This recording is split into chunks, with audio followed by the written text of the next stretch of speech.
Chapter 5. Tedros. Sophie's Choice. Tedros imagined it was Rian that they were beating. That's how he'd survived the pirates. Every stomping kick they'd given him, every brass-knuckled punch, every full-force blow gushing blood from his lip or eye, Tedros mentally redirected at the traitor who sat upon his throne. The friend who turned out to be his worst enemy. His loyal knight who turned out to be neither loyal nor a knight. Now, curled up in his cell, Tedros could hear the scum's voice resounding down the hall, magically amplified by whatever hocus-pocus his friends were doing in their own cell. Acid rage burnt his chest. It was like they were broadcasting Rian's voice just to taunt him. "Was he telling the truth?" he yelled. Tedros's voice echoed into the hall. "About Sophie wanting me dead. Was that the truth?" He'd thought Sophie was on his side this time, that his friendship with her was finally real. But he didn't know what was real anymore. Maybe Sophie had conspired with Rian on all of this. Or maybe she'd been scammed by him too. Tedros's face grew hotter. He'd welcomed Rian like a brother, brought him into Camelot, told him his secrets. He'd practically handed the pig his crown. Tedros could taste the anger now, foaming in his throat. Agatha was right. He'd been a bad king. Cowardly, arrogant, foolish. When Agatha had told Sophie this last night, he'd been cut to the bone, betrayed by the only girl he'd ever loved. It had made him doubt her the way she doubted him. But in the end, she was right. She always was, and now, in the most fitting of ironies, the same girl who called him a bad king was the sole person who could help him win back his throne. Because Agatha was the only one who'd managed to escape Rian's hands. The pirates had revealed this by accident. They'd beaten him relentlessly, the gang of 6 reeking thugs demanding to know where Agatha had fled. At first, his relief that she'd escaped numbed the pain of their blows. But then the relief wore off. Where was she? Was she safe? Suppose they found her? Riled by his silence, the pirates had only beaten him harder. Tedros leaned against the dungeon wall, warm blood sliding down his abdomen. His raw, bruised back touched cold stone through the shreds in his shirt, and he seized up. The throbbing was so intense, his teeth chattered.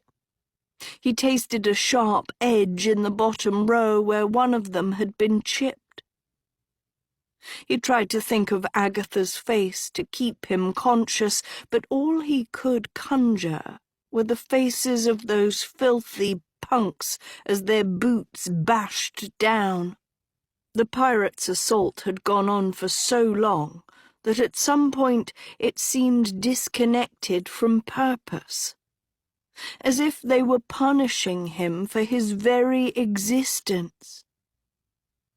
Maybe Rian had built his whole army on feelings like this. Feelings of people who thought because Tedros was born handsome and rich and a prince, He deserved to fall, to suffer. But he could take all the suffering in the world if it meant Agatha would live. To survive, his princess had to run as far as she could from Camelot. She had to hide in the darkest part of the woods where no one could find her. But that wasn't Agatha. He knew her too well. She would come for her prince, no matter how much faith she'd lost in him. The dungeons were quiet now, Rian's voice no longer audible. "How do we get out of here?" Tedros called to the others, enduring blinding pain in his rib. "How do we escape?" No one in their cell responded. "Listen to me!" he shouted. But the strain had done him in. His mind softened like soggy pudding, unlocking from his surroundings. He pulled his knees into his chest, trying to relieve pressure on his rib, but his flank burned hotter, the scene distorting in the torch haze on the wall. Tedros closed his eyes, heaving deep breaths. Only it made him feel more sealed in, like he was in an airless coffin. He could smell the old bones. "Unbury me," his father's voice whispered. Tedros wrenched out of his trance and opened his eyes. Hester's demon stared back at him. Tedros recoiled against the wall, blinking to make sure it was actually there. The demon was the size of a shoebox, with brick-red skin and long, curved horns, his beady eyes locked on the young prince.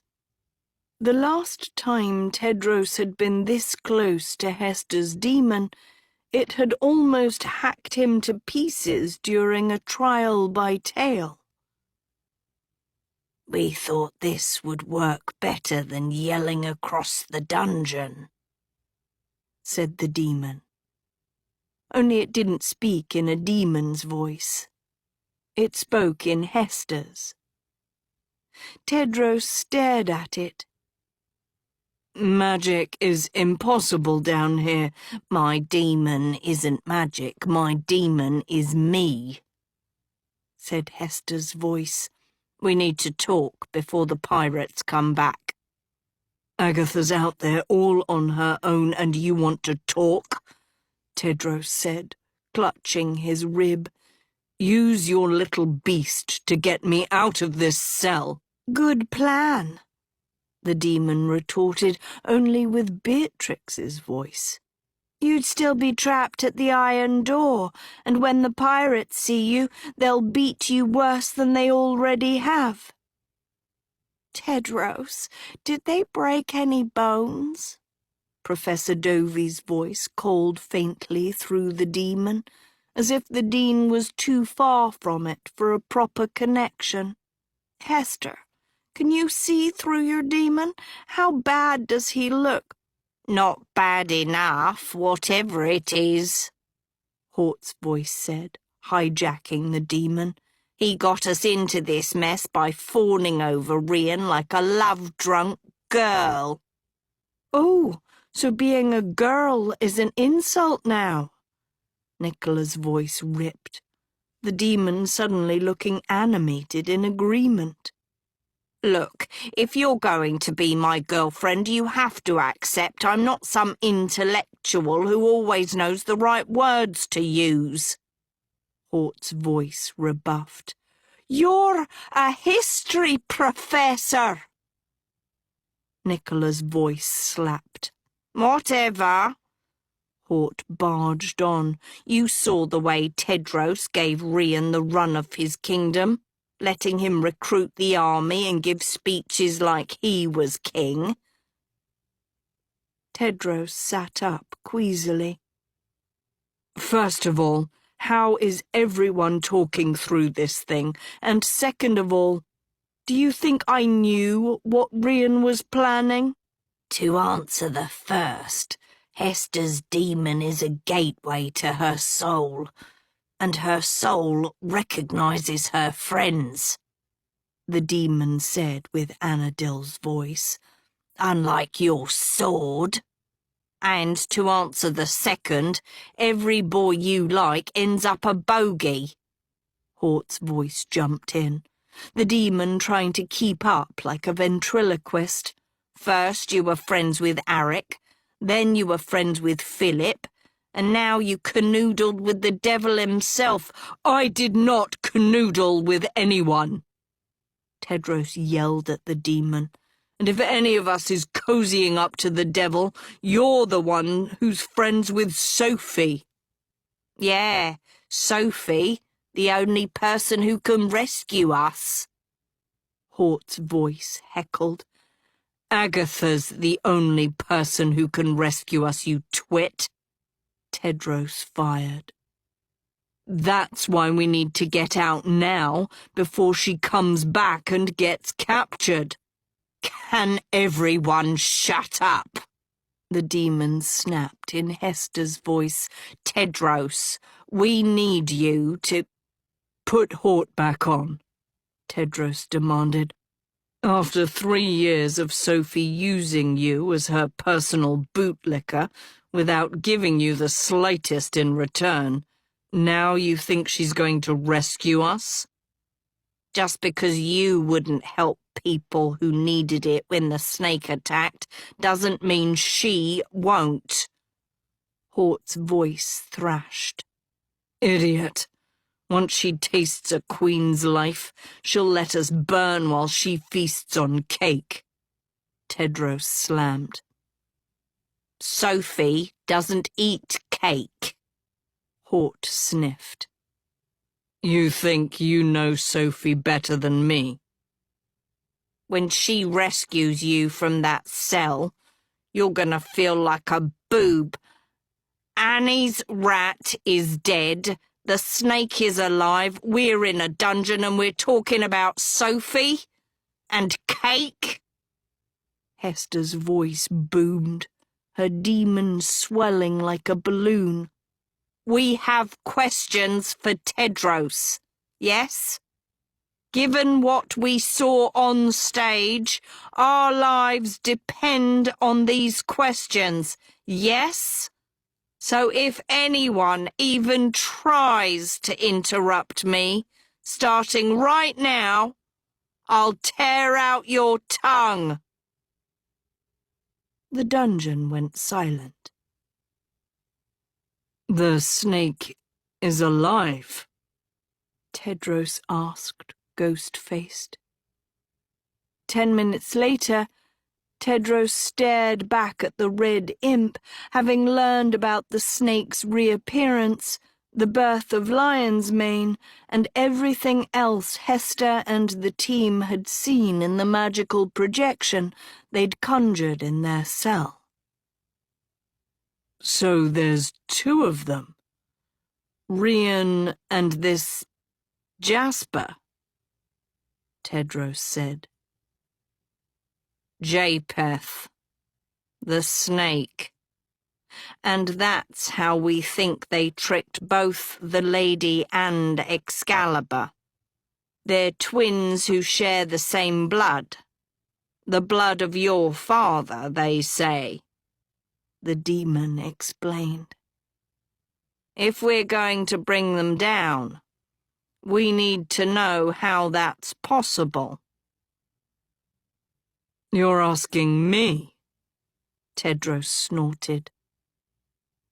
Do you live your whole life with your head up your bum?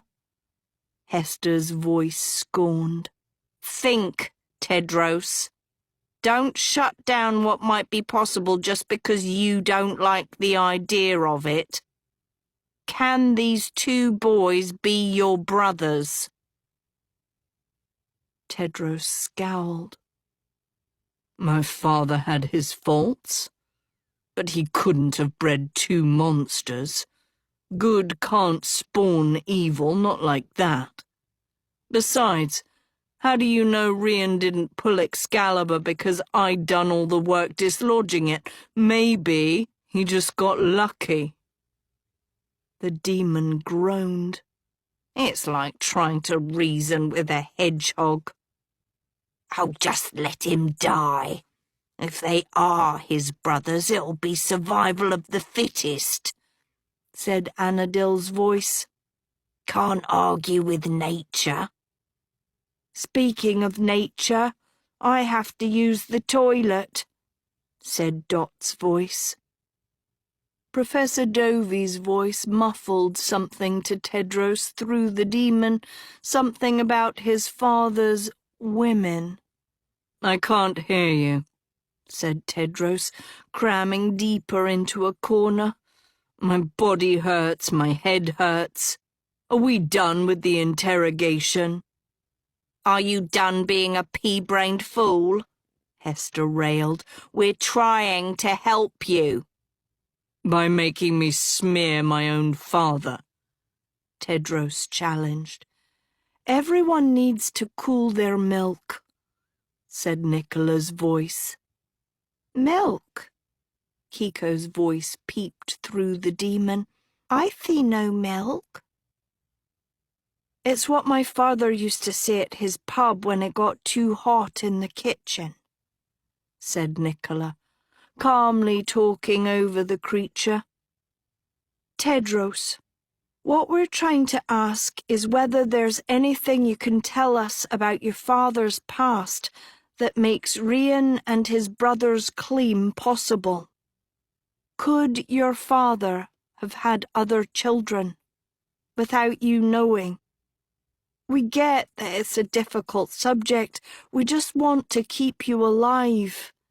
And to do that, we need to know as much as you do. There was something about the first year's voice so lacking in pretense that made Tedros let down his guard. Maybe it was because he barely knew the girl, or that there was no judgment or conclusion in her question. All she was asking was for him to share the facts. He thought of Merlin, who often spoke to him the same way. Merlin, who was either in danger somewhere up there or dead. Tedros's gut knotted. The wizard would have wanted him to answer Nicola honestly. Indeed, Merlin had been fond of the girl, even when Tedros hadn't been willing to give her a chance. Tedros raised his eyes to the demons. I had a steward named Lady Gremlin while I was king. She was my father's steward too, and they'd grown close before he met my mother. So close that I suspected something may have happened between them, something that made my mother fire Lady Gremlin from the castle soon after I was born. The prince swallowed. Before Lady Gremlin died, I asked her whether the snake was her son, whether he was her and my father's son. She never said yes, but she suggested it. Nicola's voice prodded, the demon looking almost gentle. Tedros nodded, his throat constricting. She said she'd done something terrible. Before I was born. Sweat dripped down his forehead as he relived the moment in the attic. Lady Gremlane clutching a bloody hammer, her hair wild, her eyes manic. She said she'd done something my father never knew, but she'd fixed it. She'd made sure the child would never be found.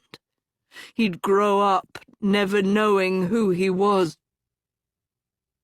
Tedros's voice caught. The demon was frozen still. For the first time, no one spoke through it. So Rian could be telling the truth, said Professor Dovey's voice finally, a remote whisper. He could be the real king. The son of Lady Gremlane and your father, Hester's voice agreed. Japheth, too. Tedros sat up straighter. We don't know that. Maybe there's an explanation. Maybe there's something she didn't tell me. I found letters between Lady Gremlane and my father in her house. Lots of them. Maybe they explain what she really meant. We need to read those letters. I don't know where they are now. His eyes glistened. It can't be true. Rian can't be my brother. He can't be the heir. He looked at the demon pleadingly. Can he? I don't know, said Hester, low and grim. But if he is, then either your brother kills you, or you kill him. This can't end any other way. Suddenly they heard the dungeon door open. Tedros squinted through the bars. Voices and shadows stretched down the stairway at the end of the hall. The snake glided into view first, followed by 3 pirates wielding trays slopped with gruel. The pirates set down the gruel at the floor of the first 2 cells, the one with Tedros's crewmates and the one with Professor Dovey, and kicked the trays through the gaps along with dog bowls of water. The snake, meanwhile, walked straight towards Tedros's cell, his green mask flashing in the torchlight. Panicked, Hester's demon flew upwards, and Tedros watched it flail around, struggling to find a shadow on the ceiling to hide in. But with its red skin, the demon stuck out like an eyesore. Then the snake appeared through the cell bars. Instantly, the green skims on his mask dispersed, revealing his face to Tedros for the first time. Tedros gaped back at him, Rian's ghostly twin, his lean body fitted in shiny black eels, the suit newly restored as if he'd never been wounded in battle at all, as if he was the strongest he'd ever been. How? The snake seemed to sense what he was thinking and gave him a sly grin. A shadow fluttered over their heads.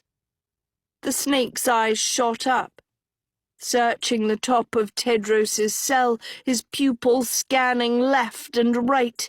He raised a glowing fingertip, coated with skims, and flooded the ceiling with green light. Tedros blanched, his stomach in his throat. but there was nothing on the ceiling except a slow-moving worm. Japheth's eyes slid back down to Tedros, his finger glow dissipating. That's when Tedros noticed Hester's demon on the wall behind the snake, crawling into the boy's shadow. Tedros quickly averted his eyes from the demon, his heart jumping hurdles.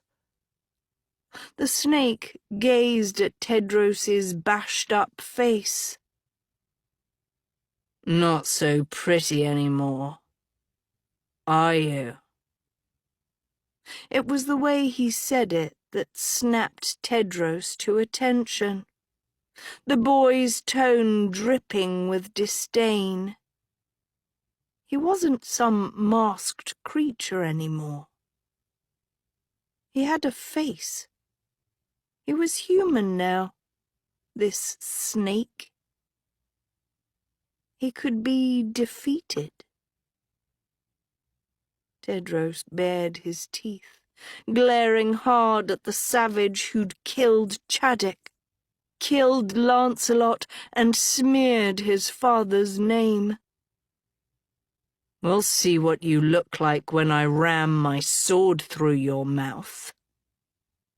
So strong you are," the snake cooed. "Such a man." He reached out and caressed Tedros's cheek. Tedros slapped his hand away so hard it struck the cell bars, the bone of the snake's wrist cracking against metal. But the pale-faced boy didn't flinch. He just smirked at Tedros, relishing the silence.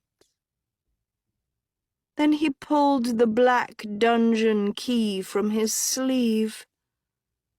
"I wish I could say this was a social call, but I'm here on behalf of my brother.